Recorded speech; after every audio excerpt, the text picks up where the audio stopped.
பிதாவும் என் மன்னனும் தெய்வமும் நீதான் என ரமணனின் மலனே பேதையேன் உள்ளத்து உணர்த்தினை ஓவலர உணர்வு என் உள்ளத்து உருமாறு அருள். இன்றைய தினம் அதர்வ வேத கருத்துகள் தொடர்கின்றன. கைகளின் ஆற்றல். எனது இந்த கை இறையாற்றல் மிக்கது, எனது இன்னொரு கையும் இறையாற்றல் கொண்டதுதான். நான் அளிக்கும் சிகிச்சை அண்டத்திலேயே சிறப்புமிக்கது. நான் உன்னை தொடுகிறேன், நீ நலமடைவாய். 4ஆம் காண்டம் 13ஆம் சூக்தம் 6ஆம் மந்திரம்.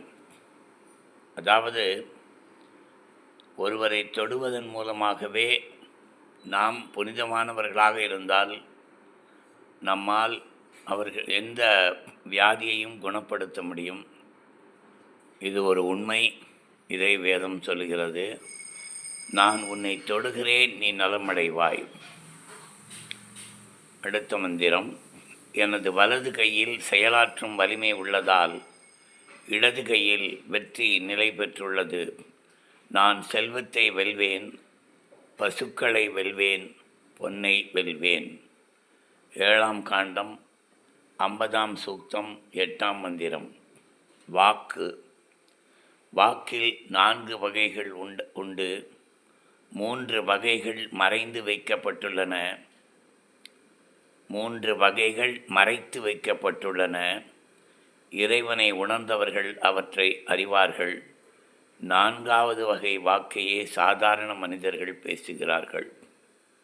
தெய்வத்தோடு பேசும்போது இதெல்லாம் கொஞ்சம் ஒவ்வொரு வாக்கிலிருந்து மேலே இந்த பரா வாக்கு, அதை நோக்கி நாம் மனம் சுத்தப்படுகின்ற பொழுது பகவானோட பேச முடியும். இறைவனோடு பேசப்படுவதற்கு அந்த பராவாக்கின் மூலம் இறைவனோட பேச முடியும். அதை வெறும் பக்தியினால், அன்பால் நம்மால் அடைய முடியும். அதுதான் இந்த மந்திரம் சொல்கிறது. 9ஆம் காண்டம் 10ஆம் சூக்தம் 27வது மந்திரம். பொதுக்கூட்டங்களிலே பேச ஆசைப்படுகின்றோம். பேசுகின்ற பொழுது நம்ம பேசும்போது அங்கங்கே பார்த்துன்னு இருப்பாங்க. அப்படி பார்த்தான்னா நமக்கு டிஸ்ட்ராக்ட் ஆகிடும். ஆனால் எவன் வேணால் பேசிட்டு போகிறான், எனக்கு காசு கொடுக்குறான் பேசணுங்கிறது அது பேச வேண்டிய அர்த்தமே இல்லை. பேச்சை விட மௌனம் சிறந்ததும்பார் பகவான். மணிக்கணக்கில் பேசினே இருக்கிறத விட 4 வார்த்தை மௌனத்தில் சொல்ல முடியும். மௌனம் இடையராது பேசக்கூடிய ஆற்றல் மிக்கதும்பார் பகவான். ஆனால் பேசணும்னு ஆரம்பித்தா சில கருத்துக்களை சொல்லித்தான் ஆகணும். விளக்கத்துக்காகத்தான் பேசுகிறோம். சில கருத்துக்களை விளக்குவதற்காகத்தான் பேசுகின்றோம். ஆனால் சபையில் எல்லாரும் பேசியிருந்தாங்கன்னா நல்லா இருக்காது. அது கேட்கவே அது பேசாமல் இருக்கலாம். பல மீட்டிங்கில் யாரையும் பேசியிருந்தாங்கன்னா நான் நிறுத்திடுவேன். நீங்கள் பேசி முடிங்க, நான் அப்புறம் பேசுகிறேன்னுவேன். இல்லைன்னா வெளியில் போயிடுங்க, உங்களால் முடியலன்னா நான் போயிடுறேன், இதோடு நிறுத்திக்கிறேன், எனக்கு சன்மானமெல்லாம் தேவையில்லை, நான் சில கருத்துக்களை சொல்வதற்காக வந்திருக்கிறேன். இது வேதம் கொடுக்குற தைரியம். வேதம் சொல்கிறது பாருங்கள். அதாவது மேலை நாட்டவர்கள்லாம் என்ன பண்ணுவாங்கன்னா, அவங்க பப்ளிக் ஸ்பீக்கிங் அப்படின்னா புக்கெல்லாம் போடுறான். அதில் என்ன சொல்கிறான் ஒரு கருத்து, சபையை அப்படியே பார். எல்லாரும் பலவிதமான மக்கள் இருப்பாங்க. படித்தவங்க இருப்பாங்க, படிக்காதவங்க இருப்பாங்க. எல்லாருடைய கருத்துக்களும் உங்ககிட்ட வரணுங்கிறாப்பில் நீ எல்லாரையும் பாரு. அந்த சபைக்கு தகுந்தாற்போல் பேச வேண்டிய உன்னுடைய அறிவு அங்கே சொல்லப்படவில்லை. வந்தாச்சு, இந்த மக்கள் எப்படி இருக்காங்க, அவங்களுக்கு என்ன சொல்லணும் அப்படிங்கிற அறிவோடு பேசணும். இது எல்லாத்தையுமே வச்சுன்னு ஒரு மந்திரம் சொல்கிறான் வேதத்தில். எனக்கு ரொம்ப பிடிச்ச மந்திரம். சபையில் நான் வெல்வேன்.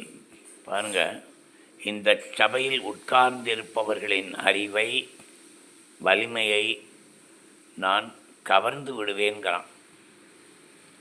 நான் கவர்ந்து விடுவேன்.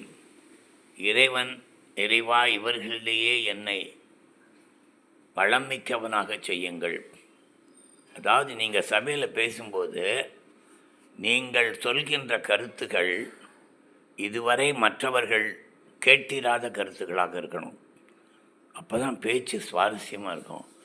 புதுசாக சொல்கிறாரு, இறைவனோடு பேச முடியும்னு நான் சொல்கிறேன். உடனே எல்லோரும் அது எப்படின்னு பார்ப்பாங்க. அதுக்கப்புறம் அவங்க உள்ள மனசில் எடுத்துக்கிறது இல்லை. இதெல்லாம் நமக்கு இப்போ நாட் பாசிபிள் அப்படிங்கிறாப்புல இருக்காங்க. அது உண்மை அல்ல. நீ சொல்லும்போது க்ளீனாக பேசணும். அதுதான் சொல்கிறான். எங்கெங்கோ அலைந்து கொண்டிருக்கும் உங்கள் மனத்தை இந்த சபையை நோக்கி வரச் செய்கிறோம். திடீர்னு நம்ம பேசும்போது ஏதோ ஒரு கருத்தை சொல்லுவோம். அது உடனே வீட்டு நினைவு, நண்பர்கள் நினைவு, ஏதோ ஒன்று அங்கே போய்டும் மனசு. ஆனால் நான் அப்படி போக விட மாட்டேன். உங்கள் மனம் என்னில் நிலைத்து மகிழட்டும். ஒரு கூட்டத்துக்கு போகும்போது இந்த மந்திரங்களை எல்லாம் சொல்லிட்டு போங்கிறான். அப்படி தான் சொன்னார்கள். அப்படித்தான் அந்த மந்திரங்களையும் அந்த மந்திரங்களின் பொருளையும் விளக்கி சொன்னார்கள். சூரியன் உதித்ததும் நட்சத்திரங்களின் ஒளி ஒடுங்குவது போல் என்னை விரோதிக்கும் ஆண்கள் பெண்களின் வலிமையை நான் ஒடுக்குவேன். இங்கே 4 பேர் வந்திருப்பான். எதுக்கு வந்திருக்கான்னா ஒன்று மட்டம் தட்டணும்னு தான் வந்திருப்பான். என்னை விட இவனுக்கு தெரியுமா அப்படின்னு. நீ பேசுவது இறையாற்றலில், அதனால் அவன் முன்னால் நிற்க முடியாது. இதுதான் உண்மை.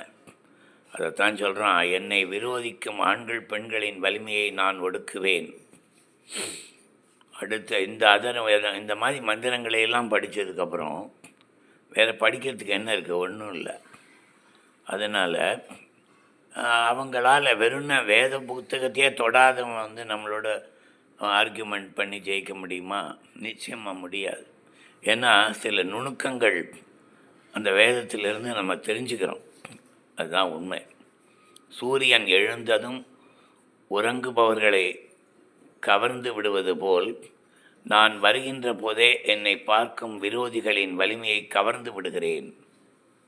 நான் அந்த ட்ரெஸ் கோடு கூட அதனால தான்.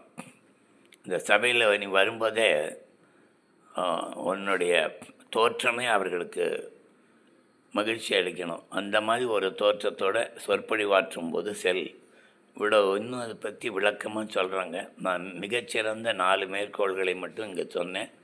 ஓம் நமோ பகவதே ஸ்ரீரமணாய.